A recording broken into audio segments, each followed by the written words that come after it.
першого дня старту мого бізнесу я все чекаю, коли я буду на Мальдівах, так заходити в табличку, раз на місяць отримувати дивіденди і не паритись. І ми там зробили неймовірно. Це дало нам буст, тому що ми за цей місяць ми знайшли роботу всім цим хлопцям. Мені треба, щоб ти якби не з водою, а чітко дав один інсайт, один секрет. Поділись одним секретом для зростання або просто для роботи на Upwork. Нам дуже важливо там тримати репутацію. Ми розуміємо, що не вийшло. Ось тобі всі кошти назад. Ось це питання ризику, який ми сильно прошляпали. Всім привіт! Мене звати Тамара Левіт. Сьогодні в нас в гостях Ярослав Галавач. Він SEO CodeEmotion. Не просто SEO, а фаундер. І вони вже на ринку 13 років. Вони заробили 10 мільйонів плюс на Upwork. В них мільйон проєктів і мільйони доларів зароблених. В них суперкруте мото.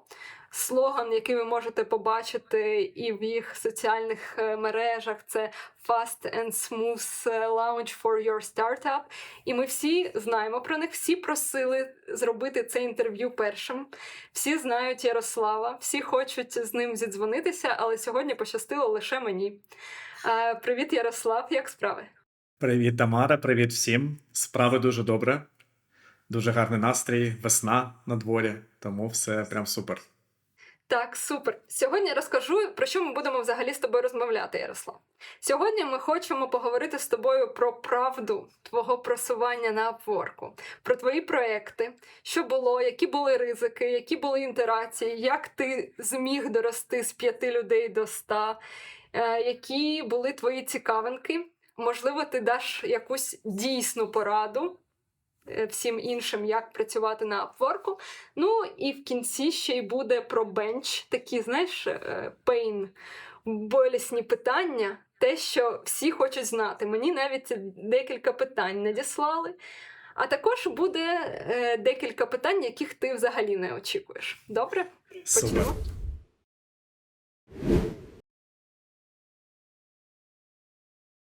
Окей, сьогодні все для тебе, тому розкажи. Перший tricky question для тебе – це, чи пам'ятаєш перший проєкт на Upwork взагалі твій? З чого почалось? Насправді пам'ятаю, у нас навіть в офісі, коли був ще в Києві офіс, на стіні прям була роздрукована, ну, я не знаю, як це назвати, контракт. Перший, на $20 на Upwork, коли ми стартанули агенцію, це був лютий 2017 року. Насправді історія CodeEmotion починається з 2011 року, але ми деякий час, ну ось до 17-го, працювали на український ринок, і тільки ось там в якийсь момент вирішили піти в іноземні якісь проекти. Ну ось Upwork це був такий перший крок, і це був перший контракт на $20. Я не пам'ятаю прям ім'я клієнта, але ідея, що ми заробили $20, витратили, мабуть, декілька днів на цю мікроштуку, але було розуміння, що нам треба прям з чогось почати, зробити якийсь суперкрутий профіль, його прокачати, заробити ці топ-рейтед і так далі. І, ну, скажімо так, ми інвестували в кожен наш перший контракт дуже багато часу і багато зусиль, так, щоб зробити просто ідеально. Наша ціль була зробити за будь-яку ціну, але з ідеальним фідбеком, щоб клієнт був максимально задоволений. Таким чином набувати собі репутацію.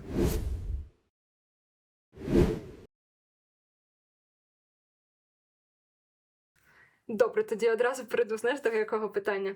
Розкажи про якусь погану штуку, типу, що поганий фідбек тобі залишив якийсь клієнт на Upwork, що ти робив з цим, чи якийсь взагалі поганий момент з Upwork? Насправді це трапляється і зараз, і такі кейси, на жаль, є. Мені дуже допомогла книжка, яку я прошу читати кожного там менеджера чи аккаунт-менеджера, який доєднується до команди. Це «Клієнти на всю жизнь», на все життя, Карл Сьюелл, якщо не помиляюся, автор. І він якраз розповідає про правильне відношення до клієнтів. І у нас була така фундаментальна цінність, і вона залишається. Це зробити так, щоб клієнт був у будь-якому разі щасливий. Що навіть якщо щось пішло не так, зробити так, щоб він розумів, що там ми розійшлися справедливо, гарно.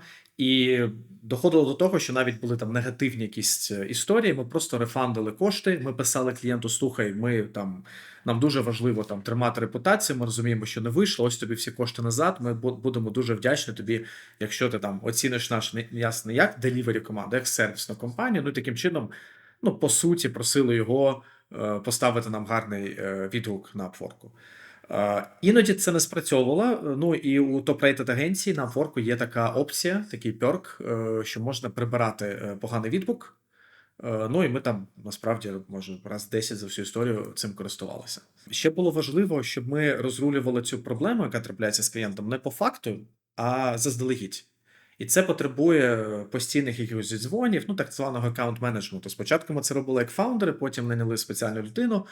Але ідея, що треба постійно робити з клієнтом health check. Багато питань конфліктних можуть бути фасилітовані, можуть бути розрулені і різними способами. Але якщо вони розруляться, клієнт задоволений. Якщо вони якби доходять до якогось там вибуху, да, негативного, там вже набагато важче.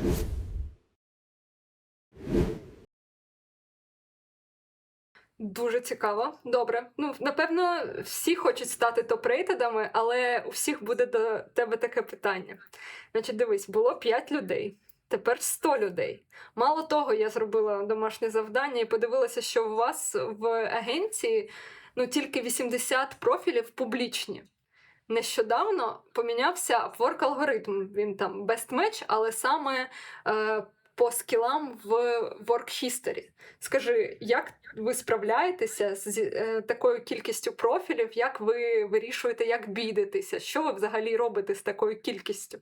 Насправді, ми для бідування використовуємо всього декілька профілів. Я скажу навіть там 5-6, заточених під конкретні технології, під конкретні там work history. І більш того, ми там роками робимо аналітику ефективності саме профілів тих чи інших, і просто експериментуємо, вибираємо ті, які найбільш ефективні для конкретного стеку. Тобто, наприклад, у нас є там мій профіль, він гарно працює з бідуванням там на наш там основний стек, це JavaScript, там React, React Node, React Native Node.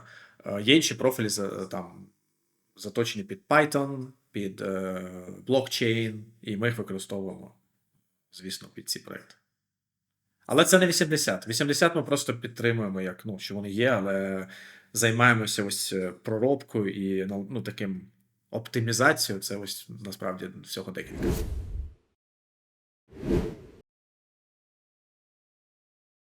Добре, ось неочікуване питання. Уяви собі, є SEO IT-компанії, в нього теж профіль, але він хоче продавати все. Ось в нього написано, що він продає JavaScript, React Node, PHP, Laravel, Python, маркетинг, дизайн, все на світі на одному профілі. Таких, за моїм досвідом, дуже багато. Дуже багато в мене клієнтів на консультаціях, які саме з такими профілями. Що скажеш? Я вважаю, це неефективно. Це насправді доведено навіть там маркетингом, да, там, дослідженнями на протязі там, сотень років. Тобто, чим точніше ти якби шейпиш свій пропозал, тим буде кращий відгук, краща реакція. Більш того, якщо людина з іншого боку, я маю на увазі з іншої сторони, да, бідування, це саме клієнт, він розуміється на технологіях, на всьому, він коли бачить профіль такого многорукого многонога, то виникають сумніви. Тобто людина не може просто вміти все. Я сам був розробником. Я насправді 8 років працював професійно розробником, доріс до там CTO. У мене і до цього був там практичний досвід, там і 3D ігри ми робили в інституті, в КПІ навчався, і різні там системи автоматизації, дуже такі насправді складні проекти, там пов'язані з фізикою. І я пройшов через багато технологій, там .NET, C-Sharp, C++, PHP, JavaScript, був якийсь там ще Lisp і інші штуки. Але я можу там тоді міг сказати, що я професійний тільки ось там в одній там, і в другій технології. Так, щоб сказати, що все це можу закривати, це фантастична історія. І якщо клієнт на цьому розуміється, якщо за його боку є якась технічна людина, там CTO чи будь-яка хто, навіть project manager якийсь так, толковий, то він для нього це просто буде підозріло. У мене є така концепція, насправді, в на Upwork, я її називаю концепцію 100 поінтів. Що вона означає? Припустимо, що кожна дія чи інформація, яку ти робиш чи розміщуєш на Upwork, вона тобі або додає поінти, або віднімає поінти, або нічого не робить. Як нейтрально. І, наприклад, там гарна фотка це там плюс 10 поінтів. Там гарний опис точковий, який підходить під бід, це там ще 10 поінтів. Ти там швидко бідонувся, коли клієнт запостив джобпостінг, це ще там 10 поінтів. Потім, і там далі по колу, да? Тобто є work history, якісь проекти круті, ти там відповів, ти починаєш швидко з ним комунікувати, виходиш на дзвінок, класно продаєш. І на кожному етапі для того, щоб, є ж такий там sales flow, да? Тобто там є перший контакт, потім там перший дзвінок, потім там оцінка, negotiations і побігли далі. І на кожному етапі для того, щоб перейти на цей етап, на наступний, треба заробити ось цих там умовних 100 балів. Дуже точково заточений профіль, щоб це прям, максимально співпадало з запитом клієнта. Це супер цікаво. Насправді я ніколи не чула про такий підхід. Оце планування, це супер круто. Я ще навіть не дійшла до питання, залишайтесь з нами, про те, яку пораду б дав Ярослав. Це ще не це питання, але в майбутньому я задам це питання. Але вже можна взяти з цього супер багато всього.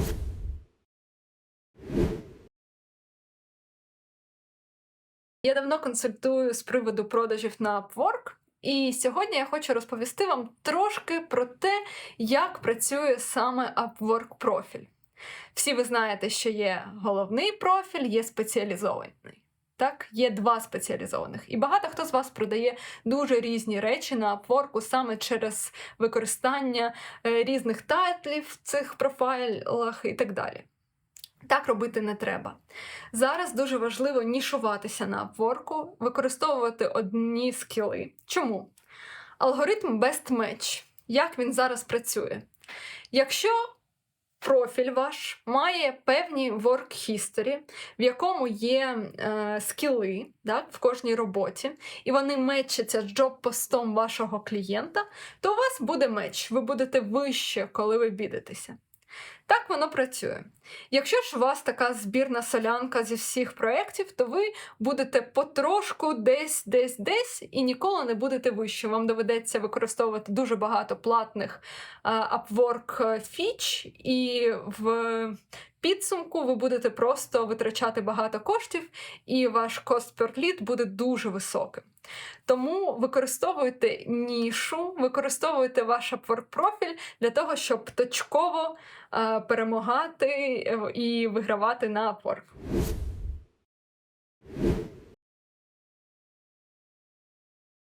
Я теж прихильниця планування. Взагалі, я вважаю, що продажі – це не удача, а чисто статистика, аналіз, такий підхід, як і у тебе.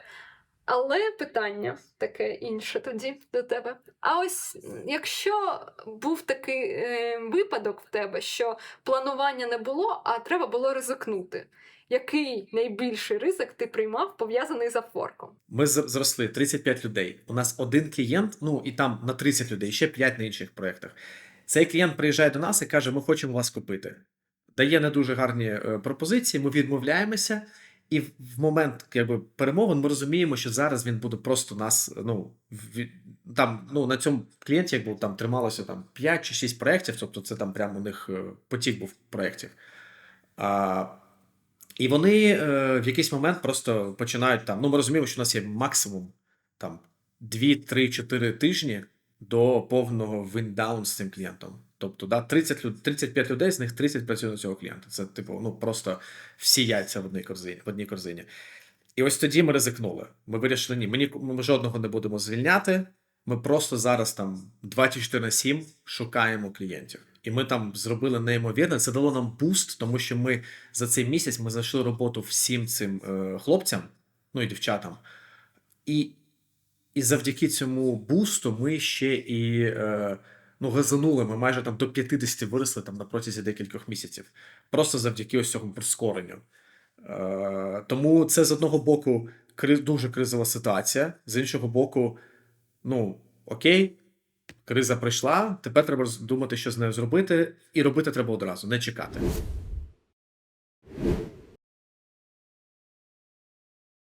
Зараз тебе дивляться сотні SEO. Ось вони. І ось дивиться тебе SEO компанії в 5 людей. Таких дуже багато. І вони мріють, щоб в них компанія була 100 людей. Але вони не розуміють, які кроки, ось ці, які ітерації, які взагалі оці поінти, які їм треба бачити попереду. Ти можеш назвати якісь оці кроки, які треба пройти обов'язково, щоб дорости? Якийсь кризовий вік, знаєш, і так далі, чи розмір команди, які проблеми будуть. Ось, знаєш, якщо б тобі треба було назвати там 5 кроків чи ітерацій, через які вони пройдуть, що б ти сказав? Перший крок це зрозуміти, що ти продаєш, і в цьому сенсі напрацьовувати репутацію. Сайт, Upwork, і зрозуміти кроки, які зроблять тобі класну репутацію. Наприклад, клач, треба з самого початку робити. Хай навіть контракт на $20 попросити клієнта залишити відгук на клач. Те ж саме на Upwork, тобто працювати над тим. Тому що перше, над чим треба працювати, це канал продажів. Все інше в бізнесі, в будь-якому, не має сенсу, якщо нема продажів. Тобто є якісь історії про продукти з інвестиціями. Ми зараз кажемо про класичний сервісний бізнес, аутсорс такими і є. І тут якби без клієнтів ти нічого не зробиш. Тому перший крок – це просто знайти якусь історію, яка приносить клієнтів. Це може бути Upwork, це може бути якийсь інший канал, будь-що що спрацює, але коли вже йде потік клієнтів, вже інші кроки ти робиш. Якщо до тебе прийде 5 клієнтів, скажуть, ми готові стартувати, ось тобі гроші, можна знайти результати. Я маю на увазі, як це реалізувати. Піти до партнерів, до інших компаній, знайняти швидко людей. Тобто, в моєму розумінні, це для фаундера такий найбільший драйвер, коли просто є клієнти, у тебе немає яких робити, ці проекти, да? І ти просто знаходиш це рішення. Якщо заздалегідь будувати команду і шукати під них, це повертаємося до питання про бенч. Якщо є кошти їх бьорнити, але це вже фінмодель рахувати, можна робити так. Ми якийсь час тримали досить великий бенч саме під зріст компанії, під потік нових клієнтів. Але це було там виправдано фінансовою моделлю. Але це було вже, коли ми перейшли десь 50 людей, мабуть. Тоді в нас почав з'являтися бенч. Це, мабуть, ось. Клієнтів. Де продавати? Це перший крок. Так. Тобто це максимальний фокус, і всі зусилля мають бути направлені саме на цю історію. Тобто перше це проект, не програміст, знаєш, як яйце чи курка. Да. Програміст чи проект? 100%. Особливо на теперішньому ринку. Зараз просто ринок важкий в ІТ. Це в першу чергу клієнт, а потім вже під нього люди. Треба вибудовувати ось цей relationship, я про нього вже розповів. Я не можу сказати, що якийсь конкретний крок, це просто треба спочатку закласти, щоб з клієнтами вибудовувати взаємовідносини, зідзвонюватися, любити їх, розуміти, що це люди, які платять кошти, і, звісно, на адекватних треба там від них відмовлятися, але все ж таки намагатися розрулювати конфлікти, десь там своє его трошки придавлювати, і йти на компроміси. І це дуже допомагає, насправді. В лонг-термі це прям вибудовує супер відносини. Ми зараз кажемо ж про історію, коли ми хочемо з клієнтом працювати не 2 місяці, а там 5 років. І тут завжди мають бути компроміси. У нас не було жодного клієнту без проблем. Тому треба ось вибудовувати цю історію про аккаунт-менеджмент. Потім, коли, мабуть, ми перевищуємо людей 30, ти вже не можеш сам вручну всім цим керувати. Тому треба будувати структуру і починати будувати процеси. Процеси – це я не кажу якісь там дуже, коли люди чують процеси, іноді вони чують якусь там талмуд на 100 сторінок, там якісь діаграми і так далі. Ні, це навіть мінімальні чек-лісти, що має людина зробити тут, що тут, що тут, а що тут. І це дуже пришвидшує зріст, тому що ти починаєш наймати нових людей, їм треба навчатися, ти це робиш не вручну, ти даєш їм вже knowledge base. А ти все ще залучений як SEO, да? Всі ж очікують, що ти скажеш, коли можна вже піти в сторону. Чи є такий момент? Я цього очікую вже скільки років. Ось спочатку, з першого дня старту мого бізнесу я все чекаю, коли я буду на Мальдівах, так заходити в табличку, раз на місяць отримувати дивіденди і не паритися. Але поки що ні я, ні жоден SEO IT-компаній, з якими ми, ну, там, з якими ми дружимо, і це навіть компанії там великі, там по 1000 людей, не зміг так відійти від справ. Але деякі змогли, як фаундери, найняти SEO такого знайти. Але все одно вони залучені. Тому в мене для всіх якби погані новини, якщо ви сподівалися там за декілька років вибудувати. Хай у вас так вийде. Я дуже, дуже сподіваюся. Але насправді це не виходить так, як мрієш. Але це гарно. Слухай, я не знаю, що б я робив, якщо я просто сидів би без діла. Я би щось інше би створював, якийсь інший бізнес. Ну, тобто, це вже якийсь драйв, який тебе пре, і це приємно. Тобто, це не історія, що я там в кандалах і не можу нічого зробити. Мені кайфово розвивати свій бізнес і бути залученим. Один із кроків, я не знаю, чи це буде 4-й чи 5-й, це буде криза. Кризи будуть весь час, з інтервалом там в 1-2 роки, з різних обставин, внутрішні кризи, зовнішні кризи. І до цього треба бути готовими. Треба заздалегідь планувати, накопичувати якісь кошти там в резерві, розуміти, що люди можуть піти, розуміти, що може піти найкращий, найбільший клієнт. Я скажу, що в якийсь момент, всередині 22-го року, у нас було 200 людей. Не 100, а 200. Ми доросли до цієї ланки. Ми в 21-му році просто зробили якийсь там космічний процес по селзам, космічні процеси по рекрутингу. Ми просто почали наймати людей, продавати їх на проекти. Тоді ринок бумив, і ми тримали величезний бенч, який ми, якби ми його і продавали, тобто ми його не збільшували. Тобто ми там в місяць наймали, там, не знаю, 5-10 людей, і ми їх одразу продавали. Тобто 10 людей трималися на бенчі. Це було закладено в нашу бізнес-модель, ми класно там рухалися. І насправді ось ми в 22-му році, коли влітку почався криза, про яку всі там сказали, це була помилка его, це була помилка нашого якоїсь амбіції, планування, тому що ми хотіли вже, там, ми вже бачили там просто космос, там 200, 300, 400 людей. Але ті канали продажів, які у нас були, і, на жаль, це торкнулося не тільки нас, а майже всій індустрії, просто всередині 22-го року перестали працювати, як краник прикрутили. Ще це співпало з літом 22-го року, і була проблема в тому, що влітку завжди продажі просідають. І ми такі думали, це тимчасове просідання, восени все повернеться. І ось ми починаємо таким же темпом наймати людей. У нас в якийсь момент було 200, навіть 30 людей, може, щось таке на піку просто. І ми просто в якийсь момент розуміємо, що продажі не повертаються. І ми витратили велику кількість часу, це там серпень, вересень, жовтень, і десь в жовтні у нас найбільший момент, найбільший бенч, який у нас був, було 50 людей на бенчі. Це просто космічні витрати, просто порахуйте, там самі, це middle плюс senior девелопери, 50 людей на бенчі.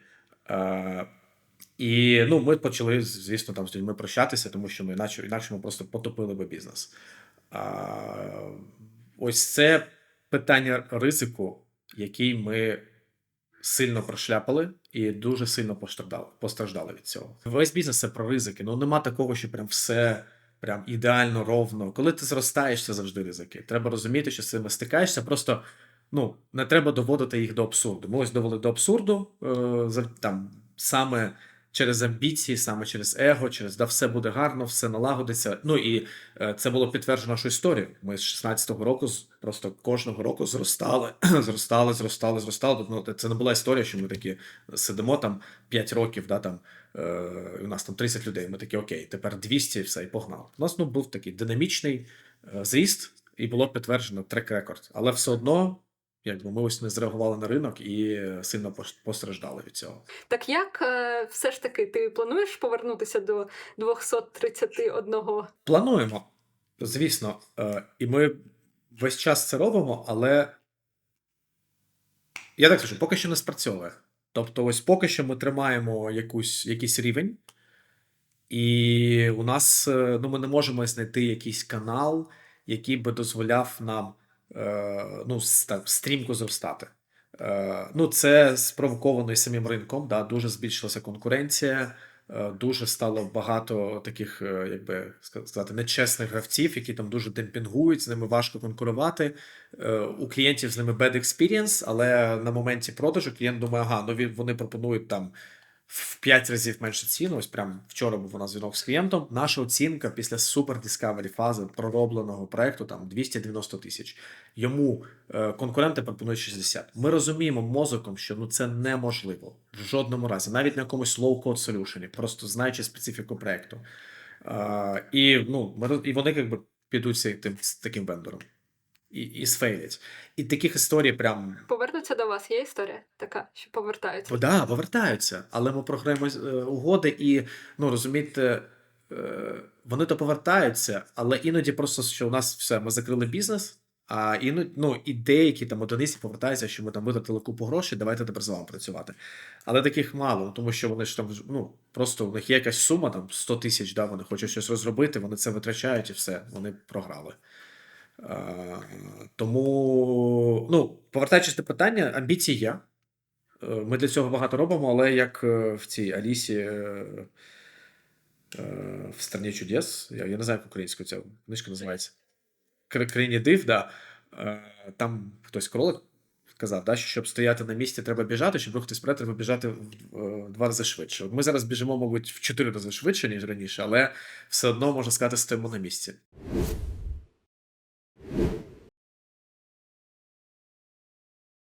Добре, давай тоді ж до питання про бенч. Бо бенч просто мільйон питань саме до тебе. Прямо надіслали питання саме до тебе.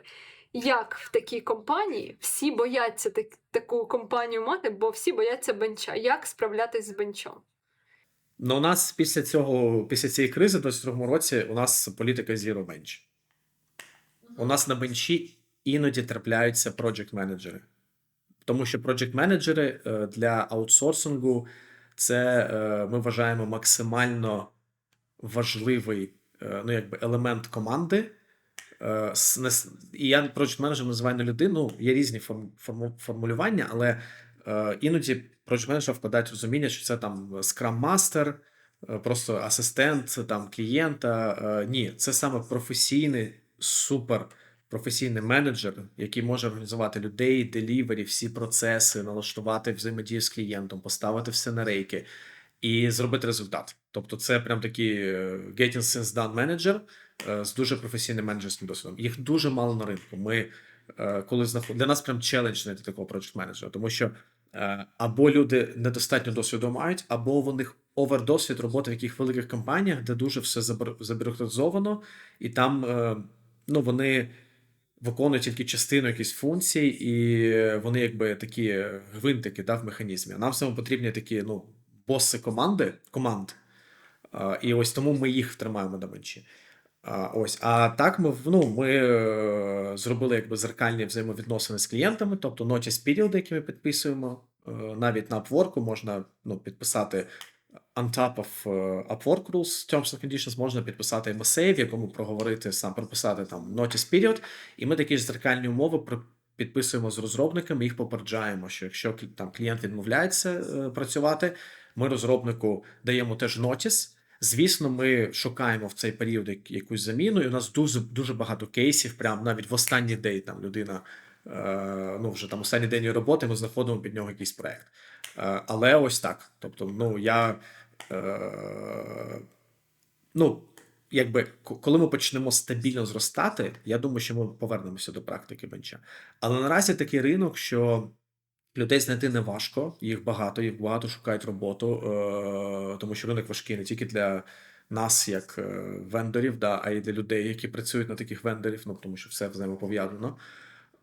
І можна їх швидко знаходити насправді.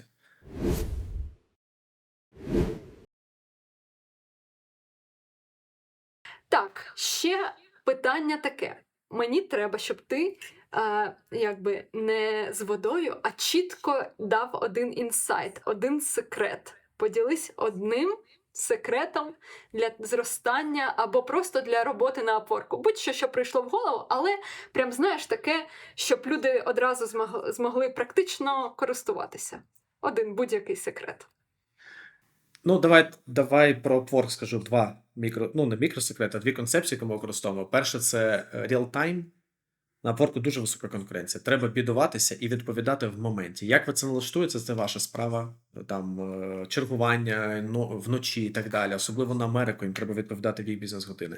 Треба відповідати максимально швидко, реагувати, вистрибувати на дзвінки в будь-який час. Найбільший клієнт, якого я залучив в Codemotion персонально, він приніс нам більше ніж $1,5 мільйона за весь період праці з ними.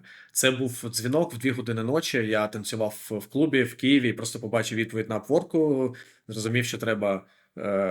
І в мене був вибір: залишитися з друзями там гуляти або зізвонитися. Я обрав зізвонитися, сів в машину, від'їхав трошки, щоб там був гарний зв'язок, годину проспілкувався. І почалася ця історія на руки з цим клієнтом. І так треба робити. Селс-команда має працювати саме так. Користуйтесь якимись тулзами для цього. Да, ми написали свої Chrome екстеншени, по-різному там нотіфікалки налаштували, чергування в лідген команді. Вони мені прямо вночі мають право подзвонити або з нашим селзам розбудити, щоб вистрибнути на дзвінок. Це, до речі, не так часто трапляється, але коли така є можливість, треба вистрибнути. Тобто ця історія «давайте дзвонимося завтра» на Upwork не працює. Дуже знижає ефективність. Тобто, якщо ти в моменті робиш кроки,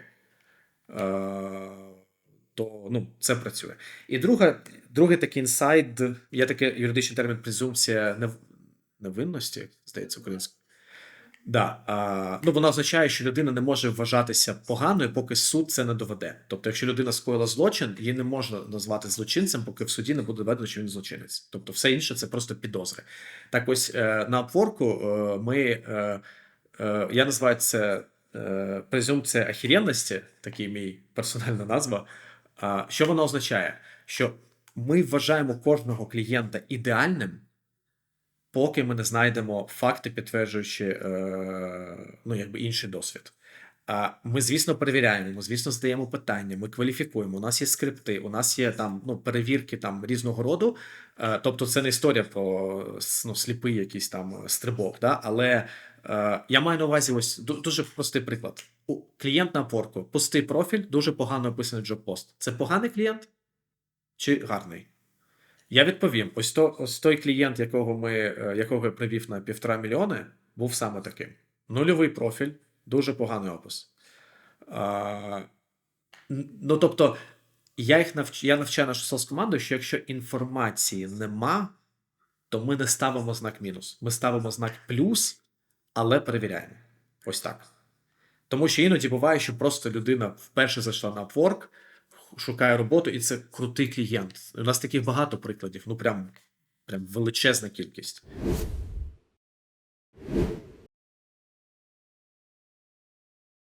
Супер круті інсайти, дякую дуже за них. І в нас залишається декілька хвилинок, але в мене є для тебе 5 швидких питань. Ти відповідай тільки одним словом. Не пояснюй, просто так чи ні, чи якийсь вибір. Добре? Одним словом. Окей. В тебе є тільки один вибір. Можна писати кастомні біди, але менше, мало. Або, тобто, кастомні індивідуальні, з індивідуальним підходом. Або темплейтні, шаблонні біди, але дуже багато. Я би сказав і так, і експериментувати. Але пріоритет перший. Перший, кастомні, але менше. Добре. Треба обрати. Є 2 клієнта. Можеш обрати тільки одного. Один з низьким бюджетом, але з суперпозитивними фідбеками. Там просто всі його облизують в коментарях, в фідбеках попередніх. Або навпаки, там великий бюджет і там одиниця, всі йому ставлять одиниці, всі фрілансери плюються. Одного тільки можеш обрати, щоб працювати. Мій мозок просто не може зробити цей вибір, тому що я керую селс-командою. Зрозуміло, що очевидно, що питання про першого клієнта з гарними відгуками, тому що це long-term, але я би 2 пропрацьовував. Можна тільки одного. Такі є, знаєш, історії в житті. Тоді з гарною репутацією. Добре. Значить, на Upwork є платні функції, знаєш, щоб просуватися там буст профайлу, буст пропозалів і так далі. куча різних платних функцій. Можна обрати тільки одне. Чи ти б обрав більш органічно просуватися безкоштовно, наскільки це можливо, або користуватися платними функціями Upwork? Платними, звісно. Зміни Upwork 2023 року. Дуже багато було змін. Це добре чи погані зміни? Те, що вони фі повисили з 5% до 10%, це дуже погана зміна. Вони зробили зміни, даючи, я думаю, гарні, але вони більш коштовні. Обери одну людину, тільки одну, і скажи, кому ти вдячний також за успіх твоєї команди.